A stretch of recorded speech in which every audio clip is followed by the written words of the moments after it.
Hello, trading is closed on October 31st, 2024. We'll start with our disclaimer. We'll go over our calls and then we'll make our predictions. It's my trading plan for tomorrow, which is November 1st, 2024. Remember, my calls can be wrong. Trade at your own risk. Also, Monday through Wednesday of next week, I'm busy all day. Won't be able to trade and may not be risking any of my own money since I won't be around to close the position out if it goes against me. Look for the pattern today with the early low, late high. That's this. It's normally a bullish day, but we said frequently this is an irregular pattern, not the standard thing. And we said if it's weak, more weakness should ensue in the days to come. This is a reminder of what we said. Patterns often irregular, doesn't always rally in typical style. We had a higher target. We thought it wouldn't print if we gapped down smartly, which of course we did. And we hit a target around the 5,700 area. I didn't think it would print in a day. That's not the one I want. Yeah, it is. Actually, it is. If this is a chart I showed yesterday, and if you look, if I did this and we came up with a possible low, 57.02.76, I mean, that's only 10 cents away from the actual low. So we actually hit the target.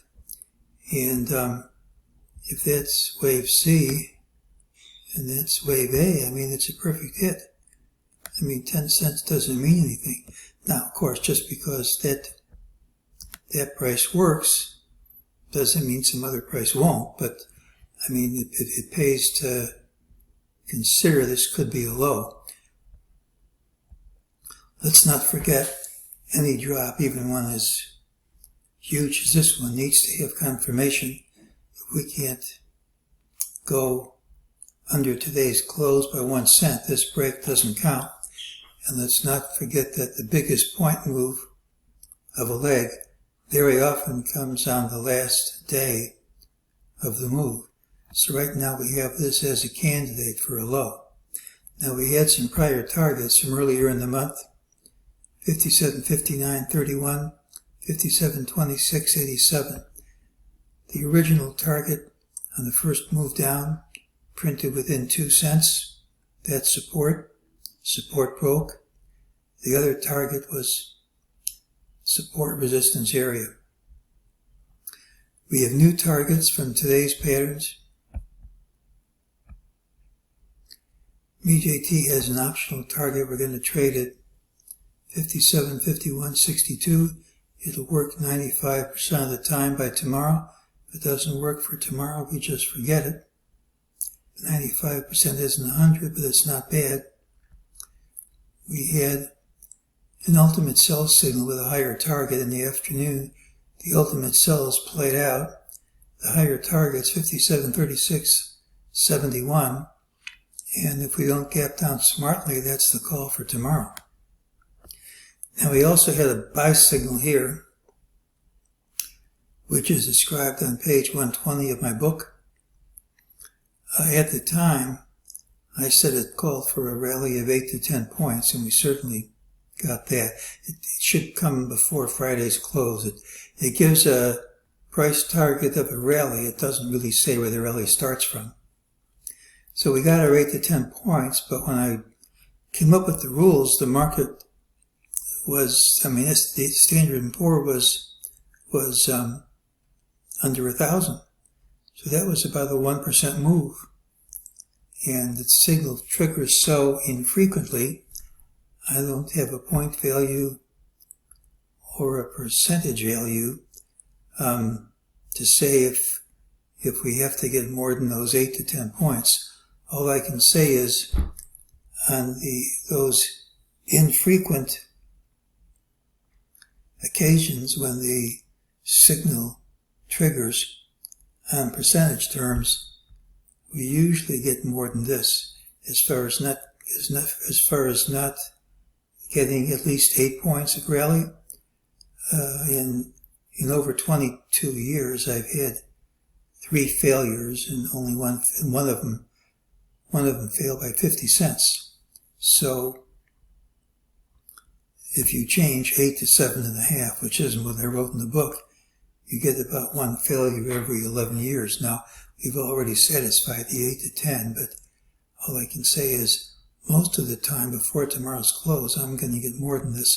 I just don't have the figures because the signal hits so infrequently. Well, what I wanted to do was to get around the 5,700 area. You're under the lower Bollinger Band. That can be support. Here's your 50-day moving average. I'd like this to hold. So far, it has. I mean, that's a pretty big break, but if there's no confirmation, if we gap up tomorrow, this thing doesn't count. So we still have to get follow-through no matter how big it is. All right, so we have a possible low. Here's the daily chart. We have parallel lines. If you take this low, you have support here, resistance here. That's a major league trend line. And the rule is when you go down to a support level in a straight line, either you gap under the line or the line wins, which means if we don't gap down tomorrow and hold it, the break shouldn't stick.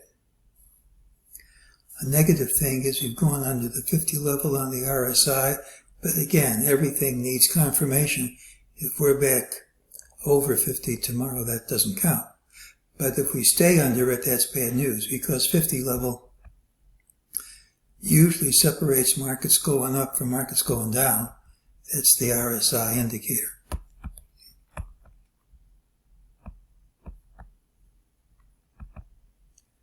Well, this was the wave count we had.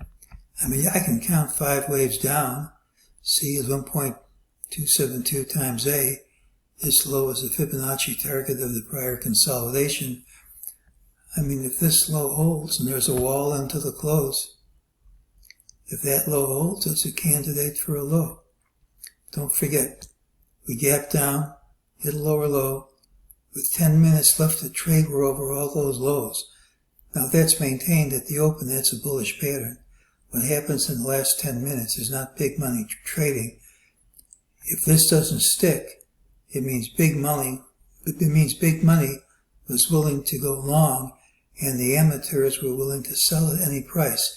If this is panic selling, if that's what it is, we should gap over this high, or at least gap and take the high out promptly.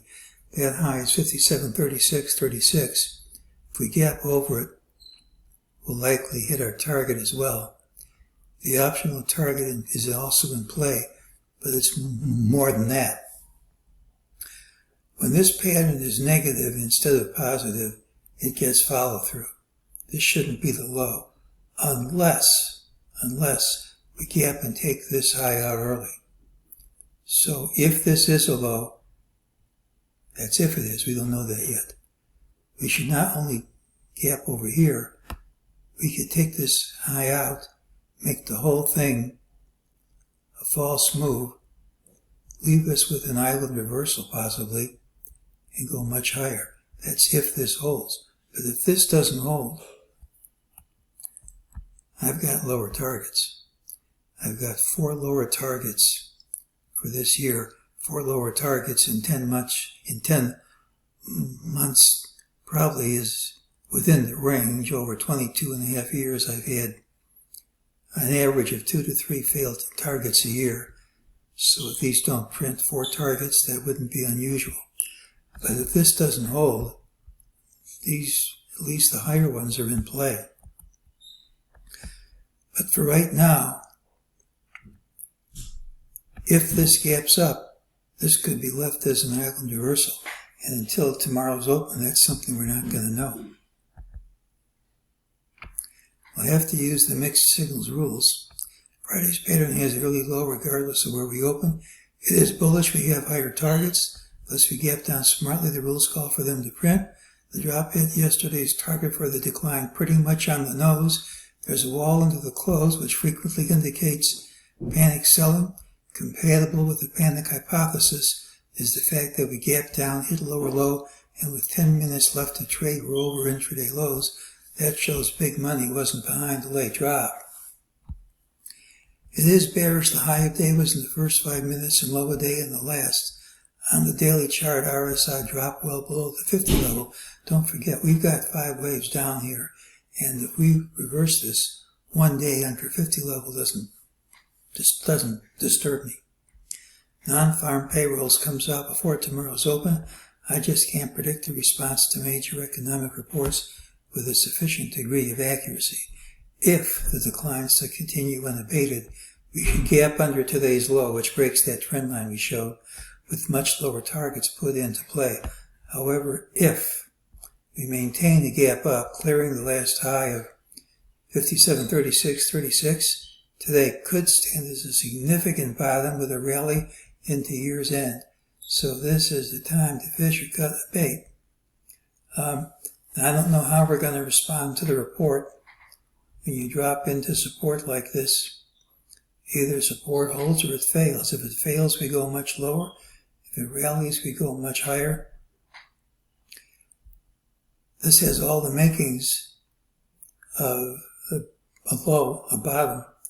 But if there's follow-through, just get your eraser out, because that's not what's going on. If this is going to be a bottom, I really want to see a scalp over this high. And if that doesn't happen, I'm going to change my mind very quickly. And we'll see how we open it, see how it happens after non-farm payrolls tomorrow. Candidate for a low, but if it fails big. And that's today's call.